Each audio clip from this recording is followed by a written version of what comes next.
Hello, everyone, and welcome to our weekly Torah studies class for the Torah portion of Beshalach, Healthy Boundaries, the Gravity of Overstepping into the Mundane. So we know that Shabbos is a spiritual day, Shabbos is a holy day, and Shabbos is a day of rest, which means on a very practical level that there are various forms of labor that are prohibited. Classic example, of course, is lighting a fire on Shabbos. But of course, Shabbos is not the time for construction projects, fixing up things around the house. But what about taking a walk? Restful, relaxing, pleasant. Yet we're going to find out today that there are times where on Shabbos it's actually prohibited to take a walk. So let's go into the Parsha, where Moshe is frustrated with the Jewish people. He is upset how they are disrespecting Shabbos in relation to collecting the man, the food which fell from heaven to support and to nourish the Jews while they're in the desert. How long will you refuse to observe my commandments and my teachings? See, God has given you the Shabbos. Therefore, on the sixth day, he gives you bread for 2 days. Let each man remain in his place. No man should leave his place on the seventh day. So this is referring to the fact that the man did not fall on Shabbos. It fell Sunday through Friday. On Friday, there was a double portion that was there for Shabbos. So on Shabbos, it was prohibited to collect the man. But look at the words that the Torah uses. Let each man remain in his place. No man should leave his place on the seventh day. What does that mean? You have to stay home, lock the door, can't go out, can't go to shul, can't go to a friend's house for a Shabbos meal. What does this mean? So we look at Maimonides, Rambam's Code of Jewish Law, where he explains, no man shall leave his place on the seventh day. The term place refers to the tchum, the range beyond the city's limits into which we may not venture on the Shabbos. So the Rambam tells us there's something that's called the tchum. The tchum means on Shabbos it is prohibited for a Jew to walk a certain space, a certain distance beyond the city's limits. And he continues, the Torah did not explicitly state the extent of this range. The sages, however, transmitted a tradition that the range extends to 12 mil beyond the city, a measure that corresponds with the size of the Jewish camp in the desert. Thus, Moshe, our teacher, instructed, do not go out beyond the camp. So the tchum in the, not just the biblical era, but in the era of Moshe and the Jews camped in the desert, had a specific size which corresponded to 12 mil. A mil is about a kilometer. Our sages further reduced the range from 12 mil and ruled that a person may only venture 2,000 amma beyond the city, approximately 2/3 of a mile. They chose this range because it is the size of the pasture land that the Torah allocates to all its cities, and thus the space is associated with the city. It follows that a person may walk freely throughout the city, even if it is as large as Nineveh, a very, very large biblical city, irrespective of whether it's surrounded by a wall. In addition, we may walk 2,000 amma in any direction. We may walk In addition, we may walk 2,000 amma in any direction beyond the city's limits. When calculating the city's limits, a square is drawn around the entire city. Thus, the area between its farthest corners are included. So what is the law of tchum on Shabbos? You are allowed to walk within city limits as far as you like, for as long as you like, in the largest of cities. But once you reach the border of the city, it is prohibited to walk past 2,000 ammas, approximately 2/3 of a mile. Now, what if you are camping? What if you somehow are alone in the desert or alone in the wilderness? The same law applies. A square is, so to speak, metaphorically drawn around you, 2,000 ammas. That is the distance, that is how far you're allowed to walk. So from the boundaries of the city in any direction, or from an outdoor dwelling, one may walk only a distance of 2,000 amma on Shabbos. And this is what the Torah means when it says on Shabbos you're not allowed to leave your place. It doesn't mean you literally can't leave your house. It means you may not go past beyond the border of your city, 2,000 ammas, approximately 2/3 of a mile. Now, the question, which hopefully you are thinking right now, is what is the big deal if you take a long walk? Taking a walk on Shabbos is quite beautiful, quite enjoyable, could be quite invigorating. And we already said that you can walk throughout the city, even many miles. Why is it such a problem to walk outside of the city, beyond the boundary, into the wilderness, into the countryside? Why is that a problem? So text number 5, again, we go back to the Rambam. The Rambam writes, the Torah tells us to seize during the Shabbos. This means that we must seize, the word Shabbos means to seize, to rest, even from activities that are not included in the categories of forbidden labors. The Torah left the definition of the scope of this commandment to the sages, who forbade many activities under the rubric of Shavuos. The word Shavuos in this context means a rabbinic prohibition on Shabbos. Some activities are forbidden because they resemble the forbidden labors, while other activities are forbidden lest they lead one to commit a forbidden labor. So the Rambam tells us that there are certain rabbinic prohibitions on Shabbos. They are not prohibited because we are actually doing a labor, a job, a work. Rather, they may either resemble a forbidden work or it might lead to committing a forbidden work. The Rambam continues, there are activities that are forbidden on the Shabbos, though they don't resemble the forbidden labors, nor do they lead to their performance. So now we have a further category. It doesn't even look like a forbidden labor. It won't even lead to a forbidden labor, but it's still prohibited. Why? Why are these activities forbidden? Because it is written, if you restrain your feet because of the Shabbos and refrain from pursuing your desires on my holy day, and you shall honor it by refraining from following your ordinary ways, attending to your wants, and discussing mundane manners. So the sages instituted an idea that it's not only the physical labors that are prohibiting on Shabbos, but because Shabbos is a holy day, we need to ensure that it does not become ordinary, it doesn't become mundane, it doesn't become weekday style. Even if you're not performing a forbidden labor, we don't want to impinge and to infringe and to violate the holiness and the sanctity of Shabbos. Accordingly, it is forbidden to tend to our concerns on the Shabbos, or even to talk about them, to consult a partner on which merchandise should be sold the next day, or which should be purchased, how this building should be constructed, or which merchandise should be taken to a particular place. Such discussions are included in the prohibition against discussing mundane matters. Certain activities are just simply not within the spirit that we are trying to cultivate on Shabbos. Right? It's too weekday, it's too ordinary, it's too mundane. We don't want to bring that into the spirit and the energy, the holiness and the purity of Shabbos. We can understand when it is referring to talking about a business deal. It's Shabbos, right? It's not the time to talk about business. But how does this idea apply to taking a long, beautiful, quiet, and peaceful walk?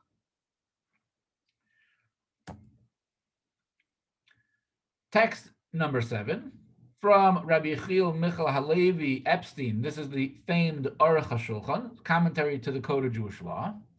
He says, with respect to the Shabbos boundaries, it appeared that our sages did not want Jews to stroll about excessively on the Shabbos, as one does during the weekday. For it is proper to plug into the delight of Shabbos and engage in Torah study. So what was the idea behind this prohibition against walking 2,000 amas outside of the city borders? It's that the purpose of Shabbos is spirituality, holiness, godliness. Shabbos is about having the time to daven longer. It's the opportunity that we have to study Torah more. Are long walks helpful? They're fabulous. On a Sunday, on a Tuesday, on a Thursday, a hike in the woods, a beautiful thing to do. but that's not for Shabbos, right? The holiness of Shabbos, we need to plug into it, and walking outside beyond the city limits is not going to fit in with that. So therefore, a short post-cholent walk is keeping in the spirit of the day. So yes, having a nice walk around the neighborhood would be fitting into the spirit of the restfulness of Shabbos. However, along a hike out of the city has the opposite effect, that it completely transforms the nature and the holiness of the day. Now let's look at the Sefer HaChinuch. The Sefer HaChinuch explains for us a little bit more on what we're trying to accomplish with Shabbos, and that will help us appreciate why the long walk is not really appropriate for the day. The root idea of this commandment is to withdraw from our engagements in honor of this day and affix within our souls the belief in the creation of the world, which is the string that draws the foundations of our faith. That we should remember for one day each week that the world was created in 6 separate days, and that on the 7th day nothing was created. When everyone rests for one day each week, and someone asks why we rest, the answer that we rest because God created the world in 6 days and rested on the 7th reinforces the true faith among us all. So the Chinuch explains the purpose of Shabbos is not vacation. The purpose of Shabbos is not to make the weekend more relaxing. While yes, there is an element to rest and to relax on Shabbos, but it's not a break from working. It's not an opportunity for more sleep. Shabbos is a day where we strengthen, where we enforce our faith. It's a day of davening. It's a day of learning. It's a day of spending time with our family. It's a day where we focus on what is most important, which of course is the spiritual priorities that we need to have in life. This is what Shabbos is about. It's not about, I have a day off, therefore I can take a deep, long hike into the woods. Shabbos is a day to learn, to study, again, to strengthen and reinforce our faith. So therefore, Shabbos should be about plugging in to spirituality and plugging into holiness. We can see this with the term that is used for violating the Shabbos. There's a unique word for violating the Shabbos, and that is called chilul Shabbos. The word chilul actually literally means a hole. That means you're taking Shabbos and you're making a hole, you're making a void into it. Shabbos represents the absolute holiness, and you're emptying it out. You're making something ordinary and mundane in the middle of the holiness of Shabbos. Text number 9a, we have the Rebbe's comment. The idea behind the restriction against work on the Shabbos is that by performing creative activities, we form a space in the Shabbos that is devoid of holiness.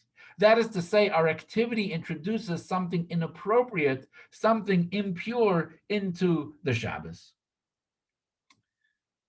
Shabbos is a day to disengage from the world and focus on our connection with God. Desecrating Shabbos punctures that bubble. In the next text, the Rebbe is going to introduce a twist. Normally, we think about a huge problem where you introduce into Shabbos unholiness, right? That is the classic usual example. Chilul Shabbos, violating Shabbos, means you are bringing the mundane, the ordinary, the unholy into Shabbos. But the Rebbe says there's something unique about the prohibition of traveling outside the city boundaries on Shabbos, which is not that you're introducing into Shabbos unholy, rather you're taking Shabbos where it doesn't belong. Text number 9b. The reason for the prohibition against walking beyond the Shabbos range is not that we introduce a weekday element into the Shabbos, rather it's that we export the Shabbos into the realm of unholiness. This is because within every Jew, even one who is boorish and completely ignorant, the radiance of the Shabbos is aglow. And when we step beyond the Shabbos boundaries, we bring the holiness of the Shabbos that is within us into the realm of unholiness. That means that there are certain things that are holy and pure, and there are certain places where they don't belong. And we have to be just as careful of not introducing into them unholiness, but we also have to be careful about bringing Shabbos into that space, into that place of unholiness as well. In other words, stepping too far afield, we bring the spirit of Shabbos into a place that is entirely antithetical to Shabbos. Shabbos doesn't belong there. That's not the location for Shabbos. It's not just an action or space of time. The entire Shabbos spirit is removed from the Shabbos zone. How do we apply this idea to walking on Shabbos and making it more practical? So Shabbos doesn't just represent the seventh day of the week. Right? Shabbos represents that which is pure, that which is holy, right? That which is precious. What is the Shabbos that exists within each and every one of us? Right? What is the most precious? What is the most valuable part of ourselves? And that, of course, is our mind. Right? Our mind really defines who we are, what we are, how we think, how we feel. Our mind represents the Shabbos within us, right? The most pure, the most valuable, the most precious. How do we use our inner Shabbos? How do we use our mind? Where do we take our mind? Where do we direct our mind? We have to be very careful where we take our physical Shabbos, not to cross outside of the boundaries. So too, we have to be very careful where we take our inner Shabbos and we make sure that we don't violate its sacred and holy place. Go to text number 10a, again from the Rebbe. When we introduce worldly thinking into our minds, the Shabbos elements within us, a void and emptiness is introduced that doesn't sense or feel godliness. For if we knew and felt the truth, that only God's blessing can make us wealthy, and that our efforts are merely to form a vessel for his blessing, we would not invest our brains into business by scheming creative machinations and tactics that are in any event ineffective, for only God's blessings can grant success. In this comment, the Rebbe is saying you're not allowed to use your mind for business. That's not what the Rebbe is saying. The Rebbe is saying there is a boundary that can't be crossed. And I'll give you an example. I've mentioned them before. I had an uncle, Zalman Deitch. Fabulous, wonderful Jew. I spent so many Shabbos meals at his house when I was in yeshiva in New York. Actually, every Tuesday night, I would go for dinner at my uncle's house. And he was a businessman, a very successful businessman. But never in a million years, if you saw him outside of his office, would you think that this person ever stepped foot into an office? Because the moment he left the office, right, his mind was focused on his family. His mind was focused on studying Torah. It was as if the business didn't exist. So it's not that you can't use your mind in business, but what it means is the best part of yourself is reserved for that which is the most important and the most valuable. Yes, you're going to have to think if you're going to want to make a living. But when you leave the office and a person meets you, talks to you, relates to you, what is the vibe that you're going to give off? What is the energy that you're going to give off? Is it family, spirituality, holiness, purpose, Torah, mitzvahs, things of that nature? Or is it going to be 24/7 business? What do we learn from the prohibition of tchum? What do we learn from the prohibition that on Shabbos you're not allowed to go beyond the boundaries? Right? We learn this idea that our mind, right, the Shabbos within, right, must remain pure, must remain holy, and there's some places that we simply cannot take it. On the contrary, right, becoming too engrossed in our many business affairs distracts us from Torah and serving God, which in turn prevents us from becoming proper vessels for the divine blessings. So the Rebbe says here that not only does investing the best part of ourself, taking the Shabbos within and crossing that boundary, not only does it distract us from what is most important and most essential in life, but it's actually detrimental to our own livelihood. Because at the end of the day, God runs the world, and what we do for work and as a job is simply creating the vessel for God's blessings. When we're plugged into Torah, when we're plugged into mitzvahs, when we're plugged into our family, that is the greatest way to ensure the divine blessings that should be filled in the vessel that we create for God. So to conclude, our mind and soul is like our Shabbos space. Worrying that the effort we put into the mundane won't channel into blessing is invading that space. Our inner Shabbos must affect our outer dimension. If our inner Shabbos is not entirely Shabbos-like, sooner or later it too will be transported beyond its boundaries. More than the Jews keep the Shabbos, we have to remember that it's the Shabbos that keeps the Jews. Thank you so much for joining me, and I look forward to seeing you next week. Have a fabulous and wonderful day.